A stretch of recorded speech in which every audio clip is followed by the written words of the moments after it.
Sebenarnya tidak ada dalil khusus ya yang menjelaskan tentang malam Jumat itu anu-anuan, itu mitos.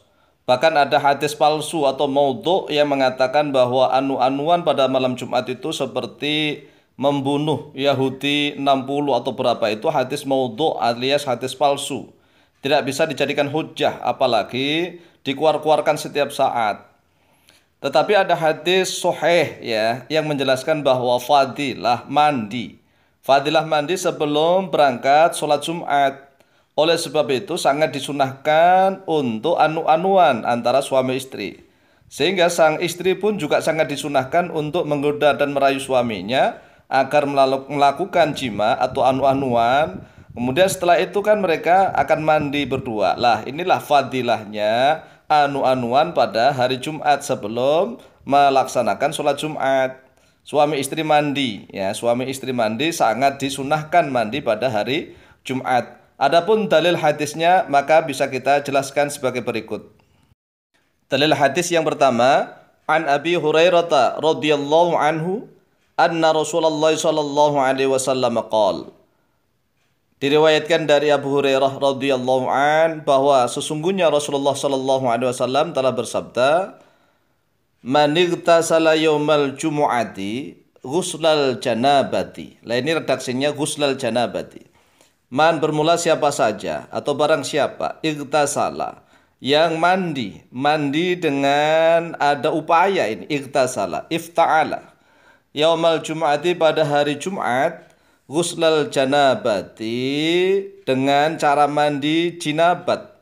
Dengan cara mandi jinabat itu maksudnya bagaimana? Ya seluruh tubuhnya harus basah mulai dari kepala sampai kaki. Orang kita menyebutnya sebagai mandi keramas. Ya, mandi Jumat itu seperti mandi keramas. Bukan mandi yang hanya wajahnya sama tubuhnya sampai kaki, bukan. Jadi mandi Jumat itu mandi seperti mandi keramas. Mandi salah yaumal jumu'ati ghuslal janabati. Lah mandi janabat itu nggak ada yang kepalanya nggak dibasuh, nggak dibasahin. Jadi mandi Jumat itu adalah seperti mandi janabat, ya mulai dari kepala sampai kaki ya. Kita sebut mandi keramas gitulah.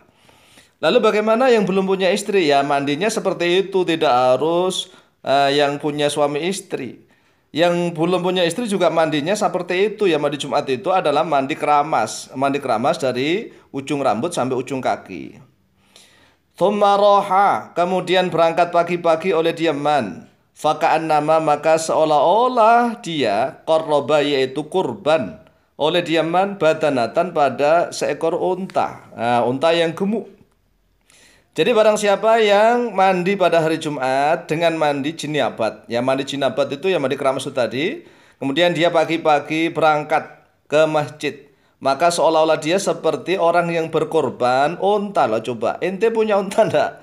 Ini cuma begini inilah fadilahnya menjadi umatnya Rasulullah SAW. Keutamaannya menjadi umatnya Nabi Muhammad SAW. Waman roha fis sa'ati atsaniyati. Waman bermula siapa saja roha yang berangkat pagi-pagi oleh dia man fis sa'ati atsaniyati di dalam waktu yang kedua.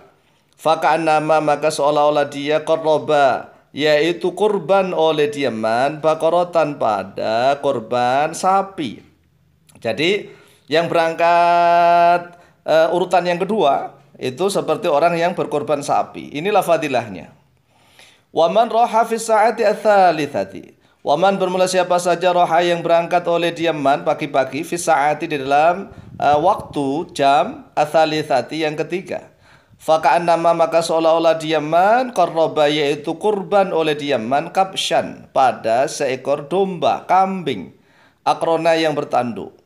Jadi yang bertanduk rata sama. Waman roha dan bermula siapa saja roha yang berangkat oleh diaman fis sa'ati ar-rabi'ati di dalam waktu yang keempat.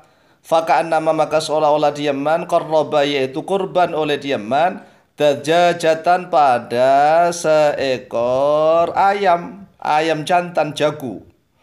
Waman roha dan bermula siapa saja roha yang berangkat oleh diaman fis sa'ati dalam waktu al-khamisati yang kelima. Faka'an nama maka seolah-olah diaman qarraba yaitu kurban oleh diaman bedotan pada seekor telur seekor apa sebutir telur bedotan sebutir telur.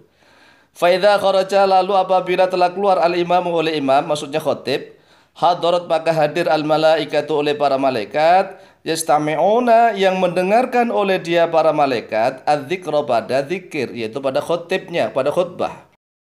Rawahul Bukhari, rawat telah meriwayatkan pada hadis Al-Bukhari oleh Imam Bukhari nomor hadis 832.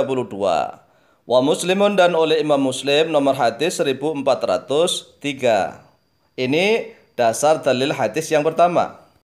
Adapun dalil hadis yang kedua, an Aus bin Ausin radhiyallahu anhu qol, diriwayatkan dari Aus bin Aus radhiyallahu an qala, berkata oleh beliau Aus bin Aus, qala Rasulullah sallallahu alaihi wasallam, telah bersabda oleh Rasulullah sallallahu alaihi wasallam, man igtasala yaumal jumu'ati, man bermula siapa saja, igtasala yang berusaha mandi oleh dia, man yaumal jumu'ati pada hari Jumat, wa ghassala dan memandikan oleh dia, man. Nah, dia mandi dan memandikan, ini maksudnya apa? Yang menyebabkan orang lain mandi. Lah mandi sini bisa mutakar, bisa muannats, bisa laki-laki, bisa perempuan. Wa ghassala juga begitu, sebenarnya kan kembalinya fa'ilnya pada man, bisa laki-laki, bisa perempuan. Wabakara dan berpagi-pagi oleh diaman, wabtakara dan menjadikan pagi-pagi oleh diaman. Maksudnya bagaimana? Nanti kita jelaskan. Makna secara lugat dulu, ightasala ya berusaha mandi, waghsala dan memandikan, artinya menyebabkan orang mandi.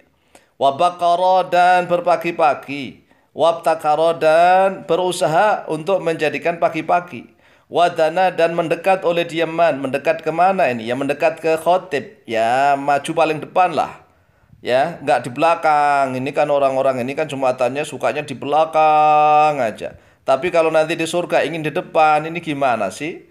Kalau bisa ya jumatannya ke depan gitu, rebutan, sop paling depan, sop paling depan jadi rebutan. Oh kalau orang-orang itu tahu tentang fadilahnya sop paling depan, ya mereka akan rebutan.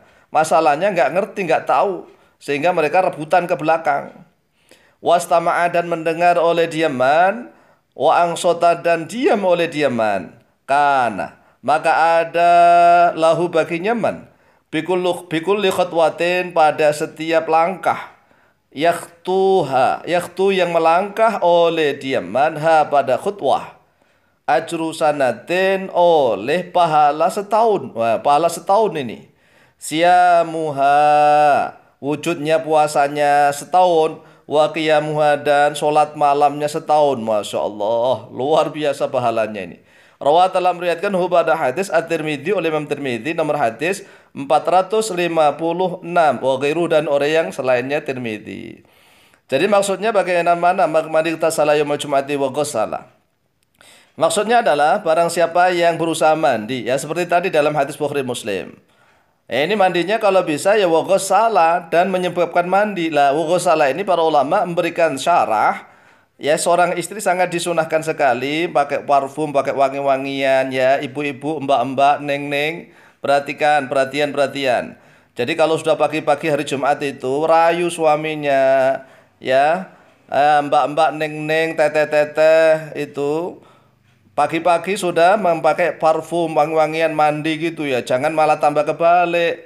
Ya, mandinya nanti setelah dianu baru mandi, bukan. Sebelum dianu itu mandi dulu pakai wangi-wangian supaya suaminya tergoda. Lah dia akan mendapatkan pahala yang berlipat ganda. Karena apa? Menyebabkan suaminya melakukan anu dan sekaligus mandi pada hari Jumat. Ini fadilahnya sangat luar biasa. Dari dua hadis tersebut bisa dipahami bahwa yaumal jum'ati yang disebut adalah hari Jumat, bukan lailatul jum'ati, bukan malam Jumat. Sehingga para ulama mazhab Asy-Syafi'i mengatakan barang siapa melakukan jima pada malam hari Jumat, kemudian mandi pada malam itu juga sebelum terbit fajar, maka tidak dapat fadilahnya mandi Jumat. Oleh sebab itulah ya pada malam hari Jumat itu hendaklah dipakai untuk ibadah-ibadah yang lain, seperti memperbanyak baca sholawat Nabi, kemudian membaca surat Al-Kahfi, membaca surat Yasin, tahlil dan yang lain-lain lah. Jangan melakukan jima, boleh, siapa yang melarang. Tapi kalau dalilnya didengung-dengungkan itu malam Jumat itu jima, salah. Jadi jima itu sangat dianjurkan sebelum berangkat sholat Jumat kemudian mandi. Oleh sebab itu ulangi sekali lagi ya sebelum Jumatan.